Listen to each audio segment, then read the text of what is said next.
Hello friends, ನಿಮಗೆಲ್ಲ ಮತ್ತೊಂದು ವಿಡಿಯೋಗೆ ಸ್ವಾಗತ. ಫ್ರೆಂಡ್ಸ್, ಕೆಲವು ದಿನಗಳಿಂದ ದರ್ಶನ್ ಅವರ ವಿಚಾರದಲ್ಲಿ ಏನೆಲ್ಲ ಆಗ್ತಿದೆ ಅನ್ನೋದು ನಿಮಗೆಲ್ಲ ಗೊತ್ತೇ ಇದೆ. ಟಿವಿ ನ್ಯೂಸ್ ಚಾನೆಲ್ಗಳು ಹಾಗೆ ಕೆಲವರು ದರ್ಶನ್ ಅವರನ್ನ ಬೇರೆ ಬೇರೆ ರೀತಿಯಲ್ಲೇ ವರ್ಣನೆ ಮಾಡಿದ್ರು. ಇನ್ನು ಕೆಲವರು ದರ್ಶನ್ ಅವರು ಮಾಡಿರೋದು ತಪ್ಪು ನಿಜ, ಹಾಗಂತ ರೇಣುಕಾಸ್ವಾಮಿಯನ್ನ ಅಮಾಯಕ ಅಥವಾ ಹೀರೋ ಮಾಡೋದಕ್ಕೆ ಹೋಗ್ಬೇಡಿ, ಅವನು ಕೂಡ ತಪ್ಪನ್ನೇ ಮಾಡಿರೋದು ಅಂತ ಹೇಳ್ತಾ ಇದ್ದಾರೆ. ಇದು ಸಹಜವಾಗಿ ಸಾಮಾನ್ಯ ವ್ಯಕ್ತಿಗಳು ಈ ವಿಚಾರದ ಬಗ್ಗೆ ಕೊಡುವಂತಹ ಪ್ರತಿಕ್ರಿಯೆ. ಆದ್ರೆ ಇನ್ನೂ ಕೆಲವರು ಒಂದ್ ಸ್ಟೆಪ್ ಮುಂದೆ ಹೋಗಿ ಮಾತನಾಡಿದ್ರು. ಈ ವಿಚಾರವನ್ನ ತಮ್ಮ ಸ್ವಾರ್ಥಕ್ಕಾಗಿ ಬಹಳ ಚೆನ್ನಾಗೇ ಬಳಸ್ಕೊಂಡ್ರು. ದರ್ಶನ್ ಅವರ ಮೇಲೆ ಆರೋಪ ಕೇಳಿ ಬರ್ತಿದ್ದ ಹಾಗೇನೆ ತುಂಬಾ ಜನಕ್ಕೆ ಶಾಕ್ ಆಯ್ತು. ಅದರಲ್ಲೂ ಅವರ ಅಭಿಮಾನಿಗಳಿಗೆ ಈ ವಿಚಾರ ಟಿವಿ ನ್ಯೂಸ್ ಚಾನೆಲ್ಗಳಲ್ಲಿ ಹಾಗೆ ಸೋಷಿಯಲ್ ಮೀಡಿಯಾಗಳಲ್ಲಿ ಸುದ್ದಿ ಆಗ್ತಿದ್ದ ಹಾಗೇನೆ ಕೆಲವು ಫೇಕ್ ಐಡಿಗಳಿಂದ ಸೋಷಿಯಲ್ ಮೀಡಿಯಾದಲ್ಲಿ ಕಮೆಂಟ್ ಗಳನ್ನ ಮಾಡೋದು, ಪೋಸ್ಟ್ ಗಳನ್ನ ಹಾಕೋದಕ್ಕೆ ಶುರು ಮಾಡಿದ್ರು. ಆ ಕಮೆಂಟ್ಸ್ ಗಳನ್ನ, ಆ ಪೋಸ್ಟ್ ಗಳನ್ನ ನೀವು ಕೂಡ ನೋಡೇ ಇರ್ತೀರಾ. ಯಾವ ರೀತಿ ಅಂದ್ರೆ, ದರ್ಶನ್ ಅವರು ಮಾಡಿದ್ದು ಸರಿಯಾಗೇ ಇದೆ, ಅವರು ಏನೇ ಮಾಡಿದ್ರು ನಾವು ಅವರ ಜೊತೆಗೆ ಇರ್ತೀವಿ ಅಂತ ಕೆಲವು ಫೇಕ್ ಐಡಿಗಳಿಂದ ಸೋಷಿಯಲ್ ಮೀಡಿಯಾದಲ್ಲಿ ಕಮೆಂಟ್ಸ್ ಗಳನ್ನ ಹಾಕಿದ್ರು, ಪೋಸ್ಟರ್ ಗಳನ್ನ ಶೇರ್ ಮಾಡಿದ್ರು. ಇದನ್ನ ನೋಡಿದ ಮೀಡಿಯಾಗಳು ಹಾಗೆ ಕೆಲವರು ದರ್ಶನ್ ಅವರ ಅಭಿಮಾನಿಗಳ ಮೇಲೆ ಬಾಯಿಗೆ ಬಂದ ಹಾಗೆ ಮಾತಾಡೋದಕ್ಕೆ ಶುರು ಮಾಡ್ತಾರೆ. ಅಂಧ ಅಭಿಮಾನಿಗಳು, ಅನ್ಎಜುಕೇಟೆಡ್ ಅಭಿಮಾನಿಗಳು, ಬಾಡಿಗೆ ಅಭಿಮಾನಿಗಳು ಟ್ಯಾಟೋ ಹಾಕಿಸ್ಕೊಳ್ಳೋದಕ್ಕೆ, ಆಟೋ ಹಿಂದೆ ಪೋಸ್ಟರ್ ಅನ್ನ ಹಾಕಿಸ್ಕೊಳ್ಳೋದಕ್ಕೆ ದುಡ್ಡನ್ನ ಇಸ್ಕೊಳ್ತಾರೆ ಇವರ ಅಭಿಮಾನಿಗಳು, ಹಾಗೆ ಹೀಗೆ ಅಂತೆಲ್ಲ ಬಾಯಿಗೆ ಬಂದ ಹಾಗೆ ಮಾತನಾಡಿದ್ರು. ಈ ರೀತಿ ಮಾತನಾಡೋರಿಗೆಲ್ಲ ಕೇಳುವಂತಹ ಪ್ರಶ್ನೆ ಒಂದೇ, ಈಗ ಸೋಷಿಯಲ್ ಮೀಡಿಯಾದಲ್ಲಿ ಯಾವುದೇ ಪ್ಲಾಟ್ಫಾರ್ಮ್ ನೋಡಿದ್ರೂ ಕೂಡ, ಇನ್ಸ್ಟಾಗ್ರಾಮ್ ಇರ್ಬೋದು, ಟ್ವಿಟರ್ ಇರ್ಬೋದು, ಫೇಸ್ಬುಕ್ ಇರ್ಬೋದು, ಎಲ್ಲಿ ನೋಡಿದ್ರೂ ಕೂಡ ಫೇಕ್ ಐಡಿಗಳೇ ಇದಾವೆ. ದೊಡ್ಡ ದೊಡ್ಡ ಸೆಲೆಬ್ರಿಟಿಗಳ ಹೆಸರಲ್ಲಿ, ಟಿವಿ ಆಂಕರ್ಗಳ ಹೆಸರಲ್ಲಿ, ಸ್ಪೋರ್ಟ್ಸ್ ಮ್ಯಾನ್ಗಳ ಹೆಸರಲ್ಲಿ ಸಾಕಷ್ಟು ಫೇಕ್ ಐಡಿಗಳು ಸೋಷಿಯಲ್ ಮೀಡಿಯಾದಲ್ಲಿ ಇದಾವೆ. ಆ ಐಡಿಗಳಿಂದ ಬ್ಯಾಡ್ ಕಮೆಂಟ್ಸ್ಗಳು ಬಂದ್ರೆ, ಕಾಂಟ್ರವರ್ಸಿ ಪೋಸ್ಟರ್ಗಳನ್ನ ಶೇರ್ ಮಾಡಿದ್ರೆ ಆಗ ಯಾರನ್ನ ಬೈಬೇಕು? ಆ ಫೇಕ್ ಐಡಿಗಳಿಗೆ ಬೈಬೇಕಾ ಅಥವಾ ಆ ಸೆಲೆಬ್ರಿಟಿಗಳಿಗೆ ಬೈಬೇಕಾ ಅನ್ನೋದನ್ನ ನೀವೇ ಯೋಚನೆ ಮಾಡಿ. ಟ್ವಿಟರ್ ಅನ್ನ ಓಪನ್ ಮಾಡಿದ್ರೆ ಸಾಕು, ಅದೆಷ್ಟೋ ಫೇಕ್ ಐಡಿಗಳಿವೆ. ಫ್ಯಾನ್ ವಾರ್ ಮಾಡೋದಕ್ಕೆ ಅಂತಾನೆ ನಾವು ಅವರ ಅಭಿಮಾನಿ, ಇವರ ಅಭಿಮಾನಿ ಅಂತ ನೇಮ್ ಹಾಕೊಂಡು ಕಮೆಂಟ್ಸ್ ಗಳನ್ನ ಮಾಡ್ತಾರೆ. ಅದು ಫೇಕ್ ಅನ್ನೋದು ಯಾರಿಗ್ ಬೇಕಾದ್ರೂ ಗೊತ್ತಾಗುತ್ತೆ. ಎಲ್ಲ ಗೊತ್ತಿದ್ರೂ ಕೂಡ ದರ್ಶನ್ ಅವರ ಅಭಿಮಾನಿಗಳ ಬಗ್ಗೆ ತುಂಬಾ ಜನ ಬಹಳ ಕೀಳಾಗೆ ಮಾತನಾಡಿದ್ರು. ಇನ್ನು ಕೆಲವರಂತೂ ಒಂದ್ ಸ್ಟೆಪ್ ಮುಂದೆ ಹೋಗಿ ಬೈಕ್ ಮೇಲಿರುವಂತಹ ರೇಡಿಯಂ ಸ್ಟಿಕ್ಕರ್ ಅನ್ನ ಕೀಳೋ ವಿಡಿಯೋವನ್ನ ಶೇರ್ ಮಾಡಿ ಇಲ್ಲಿಗೆ ದರ್ಶನ್ ಸಿನಿಮಾ ಕೆರಿಯರ್ ಅಂತ್ಯ ಅಂತ ಎಲ್ಲ ಹೇಳಿದ್ರು. ಆ ವಿಡಿಯೋಗಳನ್ನ ನೋಡಿದ್ರೇನೆ ಗೊತ್ತಾಗುತ್ತೆ, ಈ ಇನ್ಸಿಡೆಂಟ್ ಆದ್ಮೇಲೆ ಬೇಕು ಅಂತಾನೆ ಸ್ಟಿಕ್ಕರ್ಸ್ ಅನ್ನ ಹಾಕಿ ಅದನ್ನ ಕೀಳೋ ವಿಡಿಯೋವನ್ನ ಮಾಡಿ ಸೋಷಿಯಲ್ ಮೀಡಿಯಾದಲ್ಲಿ ಪೋಸ್ಟ್ ಮಾಡಿದ್ದಾರೆ. ಇದು ಕೂಡ ಫೇಕ್ ಅಂತ ಹೇಗ್ ಗೊತ್ತಾಗುತ್ತೆ ಅಂದ್ರೆ, ತುಂಬಾ ಜನ ದರ್ಶನ್ ಅವರ ಅಭಿಮಾನಿಗಳು ಮೀಡಿಯಾ ಮುಂದೆ, ಪೊಲೀಸ್ ಸ್ಟೇಷನ್ ಮುಂದೆ ಬಂದು ಇದರ ಬಗ್ಗೆ ಮಾತನಾಡಿದ್ರು. ಇನ್ನು ಕೆಲವರು ಸೋಷಿಯಲ್ ಮೀಡಿಯಾದಲ್ಲಿ ಕ್ಯಾಮರಾ ಮುಂದೆ ಬಂದು ಏನಾಗ್ತಾ ಇದೆ ಅಂತ ಮಾತನಾಡಿದ್ರು. ಆದ್ರೆ ಈ ಸ್ಟಿಕ್ಕರ್ಸ್ ಗಳನ್ನ ಕೀಳೋರು ಯಾರು ಕೂಡ ಅವರ ಮುಖವನ್ನ ತೋರಿಸಿಲ್ಲ. ಬೇಕು ಅಂತಾನೆ ಸ್ಟಿಕ್ಕರ್ಸ್ ಅನ್ನ ಹಾಕಿ ಅದನ್ನ ಕೀಳೋ ವಿಡಿಯೋ ಮಾಡಿ ಪೋಸ್ಟ್ ಮಾಡಿದ್ದಾರೆ. ಇನ್ನು ದರ್ಶನ್ ಅವರು ಅವರ ಅಭಿಮಾನಿಗಳಿಗೆ ದುಡ್ಡು ಕೊಡ್ತಾರಂತೆ. ಇದನ್ನ ಕೆಲವರು ತಮ್ಮ ಅಮೂಲ್ಯವಾದ 2 ಕಣ್ಣುಗಳಿಂದ ನೋಡಿದ್ದಾರೆ. ಅಂದ್ರೆ ಟ್ಯಾಟೋ ಹಾಕ್ಸೋದಕ್ಕೆ, ಆಟೋ ಹಿಂದೆ ಸ್ಟಿಕ್ಕರ್ಸ್ ಗಳನ್ನ ಹಾಕೋದಕ್ಕೆ ದರ್ಶನ್ ಅವರು ದುಡ್ಡು ಕೊಡ್ತಾರೆ ಅಂತ ಕೆಲವರು ಹೇಳ್ತಾ ಇದ್ದಾರೆ. ಇದೇ ದರ್ಶನ್ ಅವರು ಟ್ಯಾಟೋ ಹಾಕ್ಸಿರೋ ವಿಚಾರಕ್ಕೇನೆ ಅದೆಷ್ಟೋ ಫ್ಯಾನ್ಸ್ ಗಳಿಗೆ ಬೈದಿದ್ದಾರೆ.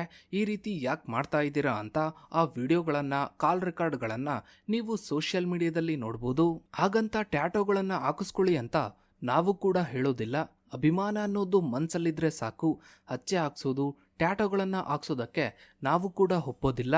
ಇನ್ನು ಆಟೋ ಮೇಲೆ ಪೋಸ್ಟರ್ಗಳನ್ನ ಹಾಕೋದು, ತುಂಬಾ ಜನ ಹೇಳಿರೋ ಹಾಗೆ ಯಾವುದಾದ್ರೂ ಆಟೋ ಹಿಂದೆ ಪೋಸ್ಟರ್ಗಳನ್ನ ಹಾಕಿರೋದನ್ನ ದರ್ಶನ್ ಅವರು ನೋಡಿದ್ರೆ ಅವರಿಗೆ ಥ್ಯಾಂಕ್ಸ್ ಹೇಳ್ತಾರೆ ಅಂತ ತುಂಬಾ ಜನ ಓಪನ್ ಸ್ಟೇಜ್ ಅಲ್ಲೇ ಹೇಳಿದ್ದಾರೆ. ರೀಸೆಂಟ್ ಆಗಿ ಉಮಾಪತಿ ಅವರು ಕೂಡ ಇದನ್ನೇ ಹೇಳಿದ್ರು. ಇನ್ನು ಸಿನಿಮಾದ ಪ್ರಮೋಷನ್ ವಿಚಾರಕ್ಕೆ ಬಂದ್ರೆ, ಸಿನಿಮಾ ಟೀಮ್ ದುಡ್ಡನ್ನ ಖರ್ಚು ಮಾಡಲೇಬೇಕು. ಥಿಯೇಟರ್ ಮುಂದೆ ಪೋಸ್ಟರ್ಗಳನ್ನ ಹಾಕೋದು, ಕಟೌಟ್ಗಳನ್ನ ನಿಲ್ಸೋದು, ಇದನ್ನೆಲ್ಲ ಸಿನಿಮಾ ಟೀಮ್ಗಳೇ ಮಾಡಬೇಕು. ಎಂಥ ದೊಡ್ಡ ಸೂಪರ್ ಸ್ಟಾರ್ ಆದ್ರೂ ಕೂಡ ತನ್ನ ಸಿನಿಮಾದ ಪ್ರಮೋಷನ್ ಅನ್ನ ತಾನೇ ಮಾಡಬೇಕು. ಇದಕ್ಕೂ ಫ್ಯಾನ್ಸ್ಗಳಿಗೂ ಯಾವುದೇ ಸಂಬಂಧ ಇರೋದಿಲ್ಲ. ಕ್ರಾಂತಿ ಸಿನಿಮಾ ಟೈಮ್ನಲ್ಲಿ ಮೀಡಿಯಾಗಳು ದರ್ಶನ್ ಅವರ ಬಗ್ಗೆ ಸುದ್ದಿ ಮಾಡಲ್ಲ ಅಂದಾಗ ಫ್ಯಾನ್ಸ್ಗಳೇ ಸಿನಿಮಾ ಪ್ರಚಾರವನ್ನ ಮಾಡಿದ್ರು, ಸಿನಿಮಾವನ್ನ ಗೆಲ್ಲಿಸಿಕೊಟ್ರು. ಆ ಸಿಟ್ಟನ್ನ ಹಿಡ್ಕೊಂಡು ಕೆಲವರು ಈಗ ಫ್ಯಾನ್ಸ್ಗಳ ಬಗ್ಗೆ ಕೀಳಾಗಿ ಮಾತನಾಡ್ತಾ ಇದ್ದಾರೆ. ಒಂದು ಸಿನಿಮಾದ ಟಿಕೆಟ್ ಪ್ರೈಸ್ ಬಂದು ಆವರೇಜ್ ಅಂದ್ರೂ ₹150.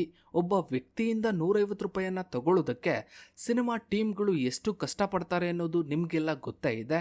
ಅಂದರೆ ಆಡಿಯನ್ಸ್ಗಳನ್ನು ಥಿಯೇಟರ್ಗಳಿಗೆ ಕರೆಸೋದಕ್ಕೆ ಎಷ್ಟು ಕಷ್ಟಪಡ್ತಾರೆ ಅನ್ನೋದು ನಿಮಗೆಲ್ಲ ಗೊತ್ತೇ ಇದೆ. ಪಾಪ ಪ್ರಥಮ್ ಅವರೇ ಒಂದು ಇಂಟರ್ವ್ಯೂನಲ್ಲಿ ಹೇಳಿದ್ದಾರೆ, ನಾವು ಕೋಟಿಗಟ್ಟಲೆ ಖರ್ಚು ಮಾಡಿ ಸಿನಿಮಾವನ್ನ ಮಾಡಿ ಕೊನೆಗೆ ಜನರಿಗೆ ದುಡ್ಡು ಕೊಟ್ಟು ಸಿನಿಮಾವನ್ನ ನೋಡೋದಕ್ಕೆ ಥಿಯೇಟರ್ಗಳಿಗೆ ಕರೆಸಬೇಕು, ಮತ್ತೆ ದುಡ್ಡು ಕೊಟ್ಟು ಮೀಡಿಯಾ ಮುಂದೆ ಸಿನಿಮಾ ಚೆನ್ನಾಗಿದೆ ಅಂತ ಹೇಳಿ ಅಂತ ನಾವೇ ಹೇಳಿಸ್ಬೇಕು ಅಂತ ಪ್ರಥಮ್ ಅವರೇ ಒಂದು ಇಂಟರ್ವ್ಯೂನಲ್ಲಿ ಹೇಳಿದ್ದಾರೆ. ಇಷ್ಟೆಲ್ಲ ಕಷ್ಟಪಟ್ಟು ಕೆಲವರು ತಮ್ಮ ಸಿನಿಮಾನ ಹೊಡಿಸ್ಬೇಕಾದ್ರೆ ದರ್ಶನ್ ಅವರ ಸಿನಿಮಾಗೆ ಜನ ಮುಗಿಬಿದ್ದು ಥಿಯೇಟರ್ಗಳಿಗೆ ಬರ್ತಾ ಇರೋದನ್ನ ಕೆಲವರಿಗೆ ನೋಡೋದಕ್ಕೆ ಆಗ್ತಾ ಇಲ್ಲ.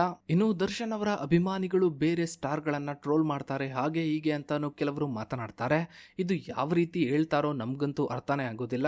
ಯಾವುದೇ ಇಂಡಸ್ಟ್ರಿ ತಗೊಂಡ್ರು, ಯಾವುದೇ ಫೀಲ್ಡ್ ತಗೊಂಡ್ರು ಫ್ಯಾನ್ಸ್ಗಳು ಟ್ರೋಲ್ ಮಾಡುವುದು, ನೆಗೆಟಿವ್ ಪಾಸಿಟಿವ್ ಕಮೆಂಟ್ಗಳನ್ನು ಮಾಡುವುದು ಸಹಜ. IPL ನಲ್ಲಿ ಕೊಹ್ಲಿ ಧೋನಿ ಅಂತ, ತೆಲುಗಿನಲ್ಲಿ ಅಲ್ಲು ಅರ್ಜುನ್ ಪ್ರಭಾಸ್ ಅಂತ ಫ್ಯಾನ್ಸ್ಗಳು ಟ್ರೋಲ್ ಮಾಡೋದು ಸಹಜ. ಕೆಲವರು ಇದನ್ನೇ ದೊಡ್ಡ ಸುದ್ದಿ ಮಾಡ್ತಾರೆ. ಇನ್ನು ಕೆಲವರು ದೊಡ್ಡ ದೊಡ್ಡ ಸೆಲೆಬ್ರಿಟಿಗಳಂತೂ ಬಾಡಿಗೆ ಅಭಿಮಾನಿಗಳು ಅಂತೆಲ್ಲ ಮಾತನಾಡಿದ್ದಾರೆ. ಯಾವುದೋ TRP ಶೋಗಳಿಗೆ ಹೋಗಿ ಬಂದು ತಮಗೆ ತಾವೇ ದೊಡ್ಡ ಸೆಲೆಬ್ರಿಟಿಗಳು ಅಂತ ಅಂದ್ಕೊಂಡಿರೋರು ದರ್ಶನ್ ಅವರ ಅಭಿಮಾನಿಗಳಿಗೆ ಬಾಡಿಗೆ ಅಭಿಮಾನಿಗಳು ಅಂತ ಮಾತನಾಡಿದ್ದಾರೆ. ಇಂತಹ ದೊಡ್ಡ ಸೆಲೆಬ್ರಿಟಿಗಳ ಬಗ್ಗೆ ನಾವೇನು ಮಾತಾಡೋದಕ್ಕೆ ಹೋಗೋದಿಲ್ಲ. ಆದರೆ ಫ್ಯಾನ್ಸ್ಗಳಿಗೆ ಹೇಳೋದೇನು ಅಂದರೆ, ಇಂಥವರ ಮಾತಿಗೆ ತಲೆಕೆಡಿಸ್ಕೊಳ್ಳೋದಕ್ಕೆ ಹೋಗಬೇಡಿ. ಇವರು ಟಿವಿಯಲ್ಲಿ ಬಂದು ಮಾತಾಡೋದಕ್ಕೆ ದುಡ್ಡನ್ನು ತಗೊಳ್ತಾರೆ, ಬಿಟ್ಟಿಯಾಗಿ ಬಂದು ಇವರೇನು ಮಾತಾಡೋದಿಲ್ಲ. ಟಿವಿಗಳಿಗೆ ಬಂದು ಮಾತಾಡೋದಕ್ಕೆ, ನ್ಯೂಸ್ ಚಾನೆಲ್ಗಳ ಮುಂದೆ ಮಾತಾಡೋದಕ್ಕೆ ಇವರು ದುಡ್ಡನ್ನ ತಗೊಳ್ತಾರೆ. ಎಲ್ಲಿಯವರೆಗೂ ಇವರ ಮಾತನ್ನ ಜನ ಕೇಳಿಸ್ಕೊಳ್ತಾ ಇರ್ತಾರೋ ಅಲ್ಲಿವರೆಗೂ ಇವರಿಗೆ ದುಡ್ಡು ಸಿಗ್ತಾನೆ ಇರುತ್ತೆ. ಜನ ಯಾವಾಗ ಇವರ ಮಾತನ್ನ ಕೇಳೋದನ್ನ ಬಿಡ್ತಾರೋ ಆಗ ಇಂಥವರಿಗೆ ನಯಾ ಪೈಸಾ ಬೆಲೆ ಇರೋದಿಲ್ಲ. ಇದಕ್ಕೋಸ್ಕರನೇ ಇವರು ಯಾವಾಗಲೂ ಪ್ರಚಾರದಲ್ಲಿ ಇರಬೇಕು ಅಂತಾನೆ ಕಾಂಟ್ರವರ್ಸಿ ಮಾತುಗಳನ್ನ ಆಡೋದು, ನೆಗೆಟಿವ್ ಆಗಿ ಮಾತಾಡೋದನ್ನ ಮಾಡ್ತಾರೆ. ಹೀಗಾಗಿನೇ ಫ್ಯಾನ್ಸ್ಗಳು ಇಂಥವರ ಮಾತಿಗೆ ತಲೆ ಕೆಡಿಸ್ಕೊಳ್ಳೋದು, ಇವರ ಮಾತಿಗೆ ಪ್ರತಿಕ್ರಿಯೆ ನೀಡೋ ಅವಶ್ಯಕತೆ ಇಲ್ಲ. ಒಂದೇ ಮಾತಲ್ಲಿ ಹೇಳಬೇಕು ಅಂದ್ರೆ, ತುಂಬಾ ಜನ ದರ್ಶನ್ ಅವರ ಅಭಿಮಾನಿಗಳಿಗೆ ಬುದ್ಧಿ ಹೇಳೋದಕ್ಕೆ ಬರ್ತಾ ಇದ್ದಾರೆ. ಅವರಿಗೆಲ್ಲ ಒಂದೇ ಪ್ರಶ್ನೆ ಕೇಳೋದು, ಅದೇನು ಅಂದ್ರೆ, ದರ್ಶನ್ ಅವರ ಹುಟ್ಟುಹಬ್ಬಕ್ಕೆ ಸಾಕಷ್ಟು ಜನ ಅಭಿಮಾನಿಗಳು ಅವರ ಕೈಲಾದಷ್ಟು ದವಸ ಧಾನ್ಯಗಳನ್ನ, ಅಕ್ಕಿ ಬೇಳೆಗಳನ್ನ ತಂದು ಅನಾಥಾಶ್ರಮಗಳಿಗೆ ಹಾಗೆ ಮಠಗಳಿಗೆ ದಾನ ಮಾಡ್ತಾರೆ. ಆ ಟೈಮ್ನಲ್ಲಿ ಯಾರು ಕೂಡ ಬಂದು ಅಭಿಮಾನಿಗಳಿಗೆ ಬುದ್ಧಿ ಹೇಳಿಲ್ಲ. ನೀನ್ ಯಾಕೆ ದಾನ ಮಾಡ್ತಾ ಇದೀಯಾ, ನಿಮ್ಮನೇಲೂ ಜನ ಇದಾರಲ್ವಾ, ನಿಮ್ಮನೆಗೂ ಅಪ್ಪ ಅಮ್ಮ ಇದಾರಲ್ವಾ, ಅವರನ್ನೇ ನೀನು ಚೆನ್ನಾಗಿ ನೋಡ್ಕೋ ಅಂತ ಯಾರು ಕೂಡ ಆ ಟೈಮ್ನಲ್ಲಿ ಬಂದು ಬುದ್ಧಿ ಹೇಳಿಲ್ಲ. ಆದ್ರೆ ಈಗ ದರ್ಶನ್ ಅವರು ಯಾವುದೋ ಒಂದು ಆರೋಪದಲ್ಲಿ ತಗಲಾಕೊಂಡ ತಕ್ಷಣ ಸಿಕ್ಕವರೆಲ್ಲ ಬಂದು ದರ್ಶನ್ ಅವರಿಗೆ ಹಾಗೂ ಅವರ ಅಭಿಮಾನಿಗಳಿಗೆ ಬುದ್ಧಿ ಹೇಳುವಂತಹ ಕೆಲಸವನ್ನ ಮಾಡ್ತಾ ಇದ್ದಾರೆ. ಇನ್ನು ಇದರ ಬಗ್ಗೆ ನಿಮ್ಮ ಅನಿಸಿಕೆ ಅಭಿಪ್ರಾಯಗಳನ್ನ ತಪ್ಪದೆ ಕಮೆಂಟ್ ಸೆಕ್ಷನ್ ಅಲ್ಲಿ ಕಮೆಂಟ್ ಮಾಡಿ. ಹಾಗೆ ವಿಡಿಯೋಗೊಂದು ಲೈಕ್ ಮಾಡ್ತಾ ವಿಡಿಯೋನ ಆದಷ್ಟು ಎಲ್ಲ ಕಡೆ ಶೇರ್ ಮಾಡಿ.